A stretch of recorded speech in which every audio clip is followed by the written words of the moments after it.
Ladies and gentlemen, my name is Jangs, and today I have a bit of a question for you guys. What the hell is a block rock? Can someone tell me what a block rock is supposed to be? It's not even a real name.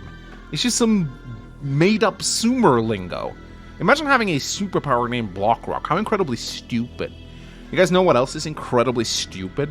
People who claim that Adder and Jake are the only two viable tier 4 picks on the global league. I'm so tired of this opinion, that these two are like the only good COs and every other CO is subpar.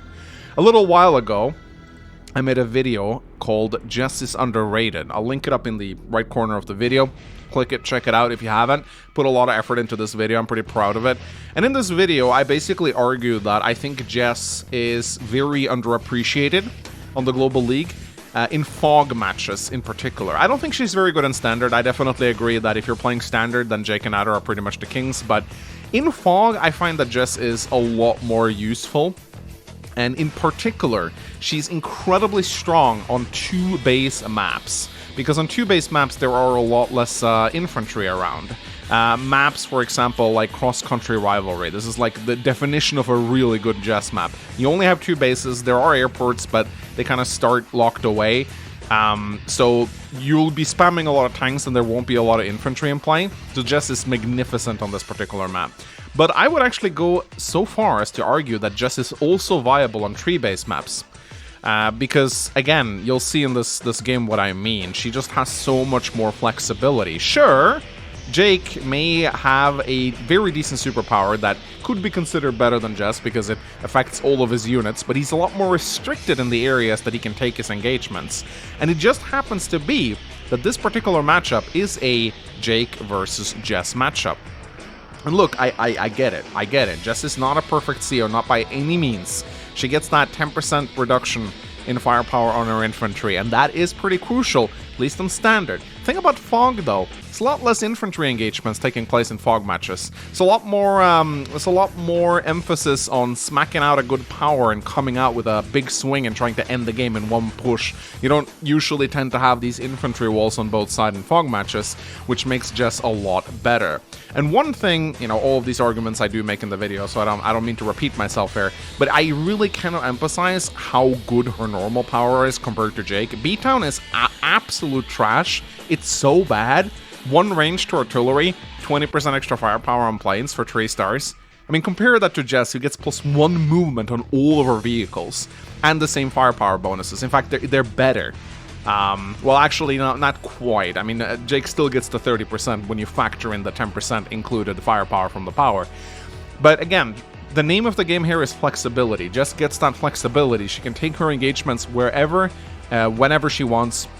She doesn't have to, like, rely on plane tiles. And, of course, there are plane tiles everywhere. It's not hard for Jake to get the bonus, but Jess can get the bonus while attacking from a city or another fortified piece of terrain. So, I really think she's underrated.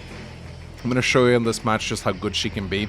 This map is called Goldfish Princess. Again, I don't know why there's such a tradition of naming maps under one source by Webb's stupid names.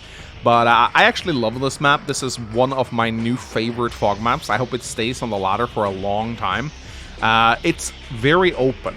Now, it's a little bit deceptive because you have these bodies of water, but they're practically all show. There's only like a single body of water in the middle here. So battlecopters are not that great on this particular map.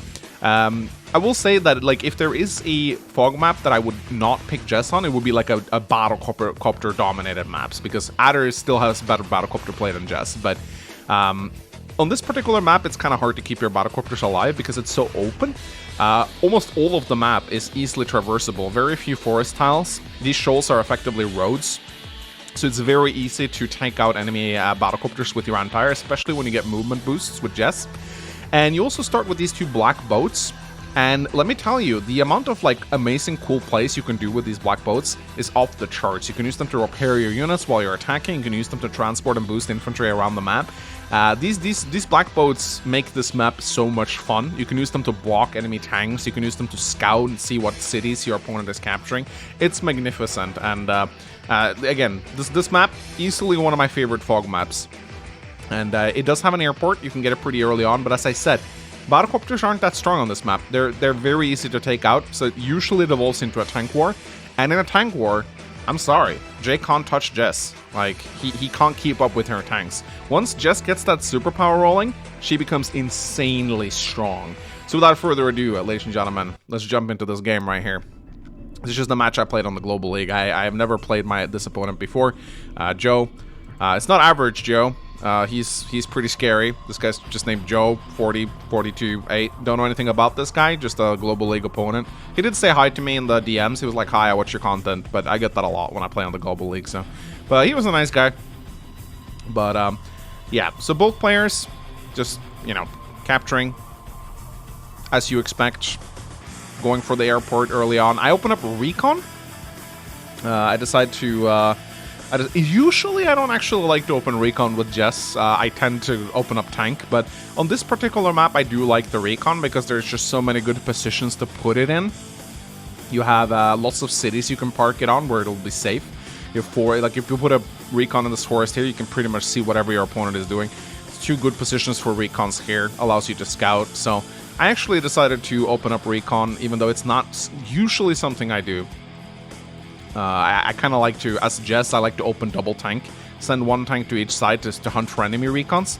Because if you can get a comm tower with Jess, you get up to 20%. And if the recon is on a road, you can one-shot it, which is really nice. If it's on like a forest or a city, you can usually get it down to like 1 or 2 HP and then finish it off with an infantry, which is very nice. If you can take out the opponent's recon, then that's pretty damn nice. So my opponent not opening up either recon or tank. I get a recon up before he get his. Let's see what he decides to do. There we go. There comes the tank. Building his tank in the back, which is interesting. I mean, sure, it allows you to capture properties quicker, but I like to get my tank out earlier instead of building it in the back. Sure, it's a bit more of an economic opener, but I don't know. I like having the vision on the map control. So again, here you can see the mobility of the recon is fantastic because again, there's so much easy terrain for it to go through, and the idea of course is to use the recon to scout. Maybe if you're lucky you'll interrupt the cap with it, but that's not really necessary. Just scout with it, then pull it back and try to keep it alive. Really, don't sack your recons, keep them alive. If you can keep the same recon alive throughout the entire match, you'll get so much intel out of it. And I think that a big mistake that a lot of people do is they try to harass with recons, then they just throw them away. Like trying to like sack them into an infantry or something, but no, don't sack your recons, or at the very least try to get it down to 1 health and like pull it back. But here you can see I feel relatively comfortable putting my recon on top of this harbor. I just want to scout and see what's coming. Even if he somehow had a tank here and he shot my recon, I would be able to pull it back and I would be able to repair it a little bit maybe, or just keep it as like a 2 HP recon scout. But I just want to see what he's doing. So it's kind of nice. I get to see everything. I get to see his little black boat movement there as well. He puts his infantry down here. When I saw this, I was like, oh, nice. Maybe I'll get a free shot. But then I was like, nah, he's definitely going to bring his tank up. Of course, he's going to bring his tank up. And I do see, I did see his movement right there. You can see the vision of the recon. So I think maybe what he could have done here, instead of moving the tank here where I can easily see it, he could have moved it up here instead. That way it's still in range of the recon. He could try and bait me into shooting, but chances are I probably wouldn't have taken that shot anyway, because of course your opponent has a tank there on day 7. I mean, come on. So he builds another tank. One thing I like about fighting Jake in Fog is that on most Fog maps, you're not really going to see a lot of artillery, especially not on a map like this. Like, if you're going up against like a strong player like Inkugark, who is known for building a lot of artillery, then maybe, but at the level that I'm playing at, yeah, you gotta be pretty damn good to make artillery work in Fog. It's a very scary thing to do. So here, I build a anti-air. This is just a nice thing to do around day 8 on most Fog maps. Just build that anti-air, because your opponent's gonna build battlecopter, so you might as well have the anti-air out. And even if they don't, hey, you can use it to wall break infantry. It's never a bad thing to have an anti-air out. It's a good investment, and if you attack with a tank into another tank, you can use the anti-air to finish off the tank. With 20% extra firepower, that's usually a KO. So there's lots of good uses for the anti-air, even if your opponent doesn't open up early battlecopter. And you can see right here, my opponent, in fact, does not open up early battlecopter. Here, I decide to go for my comm tower. My opponent's being a bit feisty here with this forward cap. I don't really think it's going to work out for him. But at the moment, I'm mostly concerned with grabbing these tier properties. On Goldfish Princess, I've often noticed that if you don't take these corner properties early on, your opponent can just prevent you from doing it, and it's very hard to get them. you're gonna have to like bring a lot of tanks over there, and ideally you'd like your tanks to be in the center of the map where they can swing to either side. Gives you a lot more flexibility, allows you to front switch both ways. Here I'm being a bit feisty with this forward cap right here, but it looks like I'm actually gonna get it. This infantry is definitely dead though, he's gonna take it out. So I don't know how worthwhile it is to send an infantry over the river to cap here. I'm even being a bit feisty and sending a second infantry down here, which is definitely not gonna happen. And here you can see I'm using my black boat to scout. I put it... Black boats, of course, they only have one vision, but they can still scout adjacent properties. And when I saw that he wasn't capturing this city, I was like, okay, I feel confident in taking this city now. He is trying to forward cap here as well, but I have a recon nearby, so there's really no way he's going to be able to get that. He's spreading himself a little bit too thin right now, being very ballsy with his infantry movement. But he's sending his tanks out. He's keeping his tanks together at least, which is nice. Here he builds his recon. Obviously, you need at least one recon in fog games. It's a big mistake not to build any recons. And here, yeah, I was very cocky here. This just Manx infantry. I got no excuse for this. Dude just would be shaking his head. But hey, I get a free infantry pick, pretty much. I mean, I do open myself up for an attack from the tank, but if I remember correctly, I do actually think I move my own tank onto that city. Yeah, I do indeed do that. So if he wants to strike me, then I'll get the city advantage. And this is a tank with 20% extra firepower, so it'll strike down pretty damn hard. This is a perfect little forest spot to keep your anti-air hidden in. It's very nice. Keep your anti-air hidden until it gets some value. And here I used my black boat to scout out the city as well, which is very nice. And it's time to roll out the tanks. It's just going to be a lot of tank spamming here in this fog game. But yeah, I'm definitely being a little bit overeager here in the capture. Like, these aren't my properties. Like, the fact that I've gotten this property is already good enough. I should just withdraw these 3 units immediately and try to keep them safe, but I'm not. I'm deciding to Manx infantry it up, and as a result, all these infantry are gonna die, and they're gonna die for nothing. So a little bit reckless here. And here my opponent is kind of doing the same thing I'm doing. So he's doing the Manx infantry as well. Like, he's moving 3 infantry over the river, which is just not gonna work. This tank is just gonna get gobbled up. It's not really going to make a difference. Here he builds anti-air on day 10. I do like this. Sometimes at Jess I like to open up Battlecopter just to confuse my opponent. Tried doing it against Deegis once and I got horribly punished for it. Okay. Old habits die hard, I guess. I really don't know why I don't really know what I'm hoping to accomplish here. I guess I was in a eating mood, but yeah, looking back at this is kind of embarrassing. I really shouldn't be doing this shit. This Manx infantry right here is just, it's inexcusable. Like, these are 4 infantry I could have pulled back and had on the front lines. I should just let him get these properties. They're his properties. I'm getting these properties. I would be tied with him. It's not worth it to throw away 4 infantry to get a single property. That's just going to get captured away anyway, so. But he is taking that property from me as well. And one thing I will say is that he is pulling 1 tank away from the center to deal with this, which means that he has 1 tank less in the center, which means that I will win statistically a tank engagement in the center, so. But he takes out another infantry. He's being very ballsy too on his side. We're definitely both making the same mistake here, in just like being super overeager with our infantry, and just kind of throwing them away. So I guess our mistakes even each other out, but yeah, looking at this, I really gotta stop doing this shit. Day 11 rolls in. I'm sending a recon down here. Of course, I know there's a tank, but I'm expecting him to pull it back, pull it into the center. I very much like to put a unit on this harbor right here. It's very nice to get some scouting information, and he really doesn't want to attack my tank with his tank. Even though harbor doesn't repair, it's still considered a pretty smart thing not to. So we get some infantry skirmishes down in the on the left flank here. Here you can see Jess's 10% reduction in firepower kind of hurting her a little bit. I think most other COs with a comm tower would have had a good chance to 2-hit KO with infantry here. Jess cannot really do that even with a comm tower, which is annoying. But here, I see that he has 2 tanks, so I'm moving up a lot of my own tanks here to see if I can get some early pickups. Of course, he has 2 tanks in the center as well, so I gotta be a little bit careful. But I'm mostly keeping my infantry as walls in the front.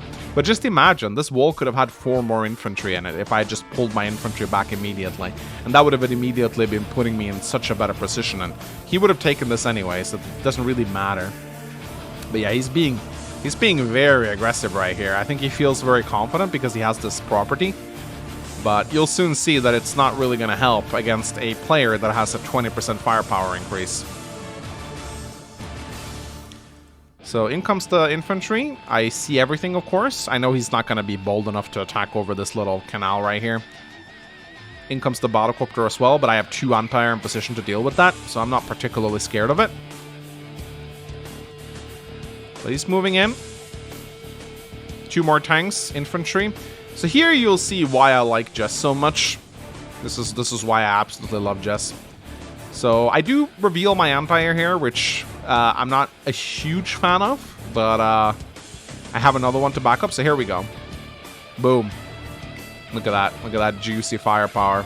Now, I could have, looking at this, not very proud of this move, honestly. I think what I should have done is I should have used my 2 tanks to kill his tank on the city, and then I should have put my 1 HP infantry here, and then used this infantry to capture the city with, and then used these infantry to wipe out that, effectively blocking this tank from interrupting the cap, forcing him to use the battlecopter, in which I would have just shot it down with an anti-air. So already I'm seeing like a massively improved play here. This was definitely not the play.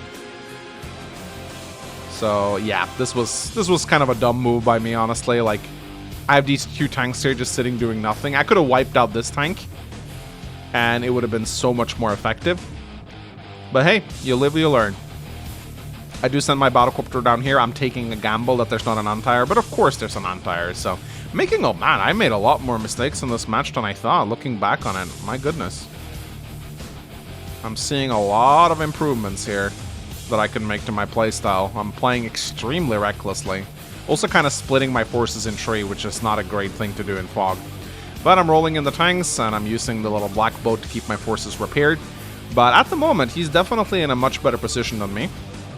He takes my property, which is smart, uses his black boat to repair the tank, and here, I guess he just wanted to kill my tank, but he knows there's an anti-air here, so this is a bit... actually, yeah, that's smart, but luckily I had a backup anti-air, but this is still a pretty good move on his end. He takes down my battlecopter, and suddenly I'm in a pretty rough spot. I'm kind of losing on all fronts here. So, my reckless play has kind of led me into a very precarious situation, and yeah, at this point I'm not doing particularly well. So you can see I'm pretty far behind in both value, unit count, and income. On all 3 fronts I'm losing. But I have to pull back. I get a little bit of a repair with the black boat. God, I love this black boat so much. It's so nice. But here I realized, okay. Gonna have to retreat a little bit. At least I had a second anti-air to take care of this battlecopter, which is nice. And I do have a pretty nice tank presence, so I managed to wipe him off pretty good here. I was kind of sad that I didn't have an infantry here, so I could walk this tank. Actually, no, I wouldn't be able to, because these are shoals. Never mind. So it wouldn't really matter anyway. But I'm gonna get this property back, which is nice. And now I'm just kind of gathering my forces together in the center. I'm kind of expecting him to attack now, because he's been taking a lot of good engagements. So let's see if he does or not.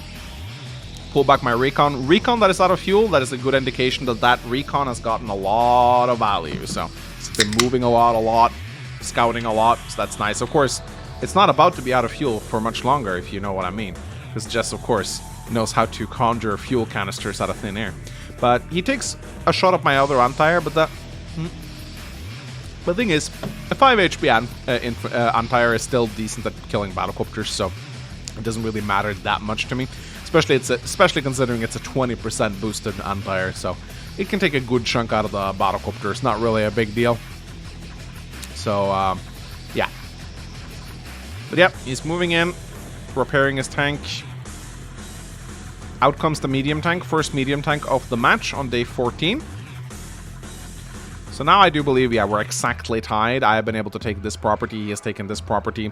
I'm still kind of spread out, but I'm not really sure where he plans to attack. And this is, again, this is such a nice use of the black boat. You know, he's threatening to cap my harbor. All right. Just move the black board onto the harbor. He's not going to be able to kill that unless he has an artillery out. And again, it's very uncommon for players to build artillery in Fog of War. So here, I move my anti-air back on cities to get them repaired a little bit. Of course, he can follow it up, he can try and kill them, but that'll just make him lose his tanks, so he probably doesn't want to do that. But I can sense that an attack is coming in the center here, so I kind of prepare for that. I build a medium tank as well. We build a medium tank on the same day. You can see I'm keeping all my infantry as walls, so there's no way he's going to be able to punch through here, unless he has a power. Of course, his block rock is pretty close. So day 15 rolls in. And he's poking ahead a little bit with his infantry, taking a couple shots, just seeing what he can see. Being a little bit feisty here. I don't really know why he's moving in here. He's not gonna be able to break through here. It's not gonna happen. But of course, he's playing it pretty safe. He doesn't want to like run headfirst into the meat grinder. But as day 15 rolls in, this is where you'll see the power of just his superpower here. So I move in with the recon to see what he has, and I'm like, yeah, I can take this. Time for the overdrive, baby. Jess's superpower is disgustingly strong. 2 movement, 60% firepower. That's like a max blast. It's a max blast in tier 4, that's what it is. That also works on your artillery. Sure, it doesn't work on your battlecopters, but hey, I don't have many of those anyway. So, for all intents and purposes, I am max right now. I am max with a superpower, which is just so incredibly powerful in tier 4. And let's just see how much damage I'm going to be able to do with this. So, start by taking out the infantry. Do a bit of wall breaking here. This is just 10% firepower penalty coming back to bite me. I was hoping I'd bust through here. I would have if I didn't have the 10% less firepower, so I will concede. Would have been nice to not have that. But one good thing about Jess tanks with superpower, they one-shot infantry on planes, which is very nice. And here, you'll get to see how easy it is for me to destroy his battlecopters. 6 HP anti-air. Boom. One shot. And look at this. Take out his vision. Important to destroy recons in Fog of War. Destroying recons is extremely valuable, because you're taking away so much intel from your opponent. And at this point, he really doesn't want to use his bases. He really doesn't want to use his bases to build recons. He wants to build tanks for the most part. But yeah, I'd say that was a pretty decent just superpower. I'm cleaning up a lot of units here, getting some captures in as well. My infantry are still relatively healthy. And again, just using this black bolt right here as part of my wall. Making sure he can't attack through here. So he has a bunch of units here that are just kind of wasted. You would have much rather have them in the center. But because he kind of spread his forces out a little bit, I can take advantage of that. This APC was a misclick. I really didn't mean to build it. I was playing way too quickly. This entire match was played live, by the way. We were both online at the same time. So it was played from start to finish in the same day. So if you see some weird moves, it's because neither of us were really like spending a lot of time thinking out our turns. It was very fun to play live. But yeah, this APC complete misclick. I did not intend to build it. But I was like, shit, I got an APC. I guess I'll just make you do. So in comes the stupidest superpower in the world. Block Rock. You can see I did quite a number on him, but here comes the counterattack. He's got to stop doing this. Like, this is just Manx infantry in action right here. But yeah, as you can see, he's going to get a lot of planes boosted hits here. Bang, destroys this tank. Destroys my tank. So lots of plane tiles for Jake to take advantage of here. And as you can see, he's doing fairly well for himself. Doesn't get the planes boost on his battlecopter, but still, I mean, if he was Jess here, he would have killed that. But he's not Jess, so he failed to break through that wall. So it's a pretty good counterattack. He manages to take out a bunch of my units, but it's not a wipeout by any means. And I have plenty of units left to retreat here, so here, all I'm going to do now is just get my units to safety. I've done my push. I've done my damage. I've started capturing. I'm also pushing back his attack on the right-hand side here. That's not really going to account for much. I don't really know what I'm doing here. Oh, that's right. I wanted to get the boost. When you bought an APC and you really want to use it, ladies and gentlemen, I build a mech because like what? I have an APC. I might as well build a mech, all right? It might actually do some good up here. Why not? You know, if you do a misclick, might as well make the best of it. But yeah, right now I have one objective, and that's to get my vehicles behind my infantry. So as you can see right now, I'm just going to pull back every single vehicle that I have, and then I'm going to form an infantry wall in front. So that if he wants to continue his attack, he'll need to ram into my infantry first, and then I'll shellac him on the next turn with my vehicles. So yeah, it was a decent counterattack though. And now he has to use his vehicles to interrupt my caps in the center. I don't know why he keeps moving in here with his units. This attack has clearly failed. He just needs to retreat and lick his wounds. Now here he's doing something kind of sneaky, sneaking up a single infantry on the left-hand side to grab my property. And I'm actually not going to be able to scout this, and I'm going to lose a couple properties as a result. So this ended up being a very good move. Now here he's coming in, He's hitting me pretty hard in the center, but he's not like completely committing to this attack. He's still playing it pretty safe. He finds my recon that I snuck away in the oh, sorry, it's not a recon, I think. Yeah, he finds my little tank that's like snuck away in this forest. I was hoping he wouldn't. Would have been kind of cool to keep it. Oh well. Builds another battlecopter. Day 17. It's still very even. He's actually slightly ahead right now, but I still have a... Yeah, it's very even, but it's my turn though. So here comes the counterattack. And again, this is just where Jess is just so much better than Jake, because I don't need to... Like, he needs to constantly attack from planes to get benefits. I don't care about that. I can... Shoals, cities, empty missile silos, forests... I don't care. I can attack from pretty much anywhere I want. Yeah, here my mech is coming in. A Jess mech. Not every day you see that. Black Boat is continuing to be so valuable. Repairing on the front lines. I love this thing so much. And yeah, it's a massive slugfest in the center, and it looks like I'm gonna come out on top of the said slugfests. Again, Jess is just, as long as tanks are chaining into tanks, there's very few COs who can really stand up to Jess in that regard. So she's really strong in this scenario. Now here he's coming in on the left-hand side, and he's actually threatening a fair bit of properties from me right now. So this is actually kind of scary. Finally, he pulls back. At long last. Takes out my recon. That recon has lived a long and fulfilling life. I dare say it has gotten its money worth. Attacks my medium tank on the city. Should have probably opened with the battlecopter, honestly, instead of opening with the medium tank. A bit of a mistake. But oh well. Neither of us played perfectly this match. But you can tell he's not... He's brawling, and it's not going too well for him. Day 18 rolls in. Turbocharge! Best normal power ever. Such a good normal power. My goodness, I love this power so much. It gives so much flexibility. Here I decide to target fire his infantry. And here, look at this. Boom! Anti-air. Why am I target firing his anti-air? I don't have any battlecopters. Good question, actually. But yeah, here my anti-air comes in, takes out his battlecopters. And just look how strong my tanks are. I mean, it's ridiculous. I am probably overextending a little bit here. Here as I'm moving in my 4 HP tank on the flank to deal with him.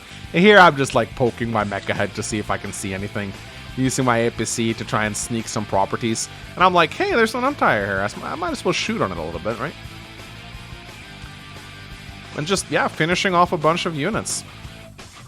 Isolating his medium tank. He doesn't really have much vision anymore because I've taken out all of his recons. And he doesn't have many tanks left either, so... Another medium tank comes into play. And yeah, suddenly he's quite far behind. But second block rock comes in. Let's see if he's able to make something happen here. And here he's going to take away a bunch of my properties, which I was kind of sad about. But that medium tank is still keeping him in the game right now. He gets some nice planes boosted shots. Again, plenty of plane tiles here for Jake to make work of for sure.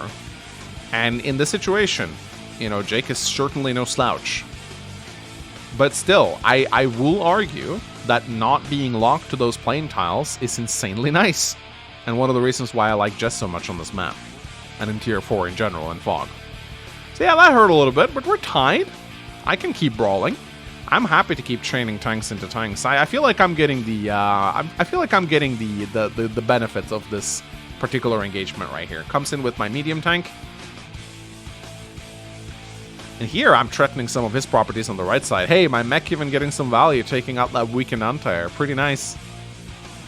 So pretty happy about that. Finish off his anti-air, and here you go. 4 HP anti-air, perfectly capable of weakening a battlecopter.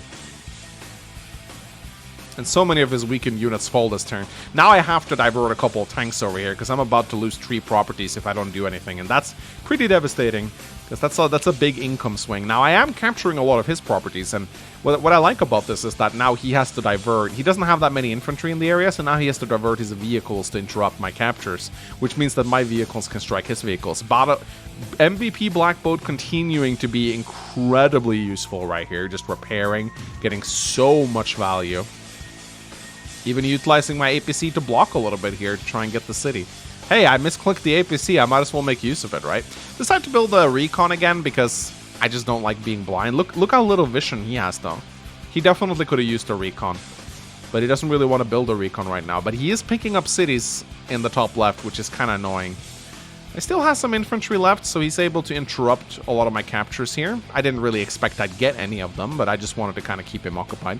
But at this point, I am noticing that I'm starting to take a little bit too much damage, and I don't really... Now I don't really have any anti-air, so these battlecopters kind of have free reign now. So now I do have to retreat a little. Never mind, I used turbocharge. I really thought I retreated this turn, but I guess not. Well, I guess I am in yeeting mode. Starflash Senpai would be proud, I hope. Yeah, okay. Well, that seems like more of a tactical turbocharge, maybe. More of a repositional turbocharge. Never mind. Yeah, I don't know. I probably shouldn't have popped turbocharge. I could have probably saved it. This wasn't a very viable turbocharge. The movement is not terrible, but I will be honest, like, I could have saved this turbocharge. Probably saved it for a push. I feel like that was a bit of a desperation turbocharge. But I'm still doing fairly well. 117,000 to 78,000.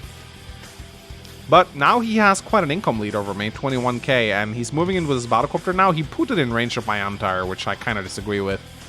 But again, he's kind of gambling on the fact that I won't have any anti-air.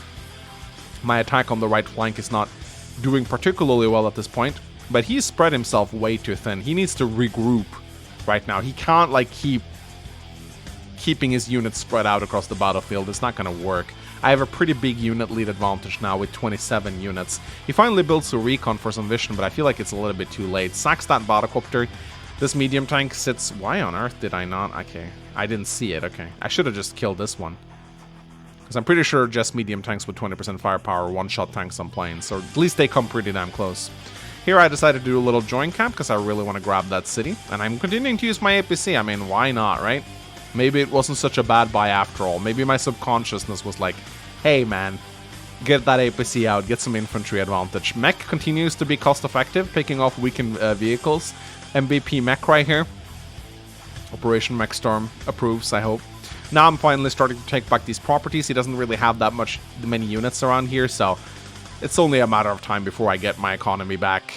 That income advantage was very short-lived. I continue to heal up my tanks. Important to do that. Always want to try and keep your unit count high. So Joe's turn, rolls in, takes a nice little interrupt shot here. That's nice. I wonder, could I have blocked that with my tank? I'm actually not sure if I could.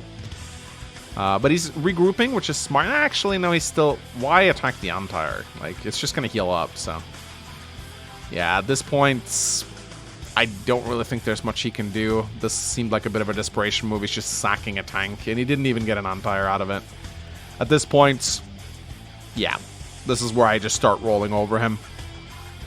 And look, now his properties are hanging as well.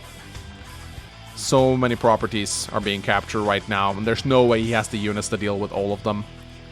His tank falls, and now my turbocharge is soon ready again. And the next turbocharge is definitely going to be the last. Day 23, he rolls in. Let's see what Joe is able to do right here. He tries his best to interrupt the cap. He does get it with the recon, so I guess there's that. Gets a nice planes-boosted medium tank shot off on me. That's a good engagement. He actually has 2 healthy medium tanks in the center, so maybe he's not as in bad a shape as I thought he was. His unit count is definitely very low, though. I almost has twice as many units on the map compared to him right now. But, ladies and gentlemen, turbocharge.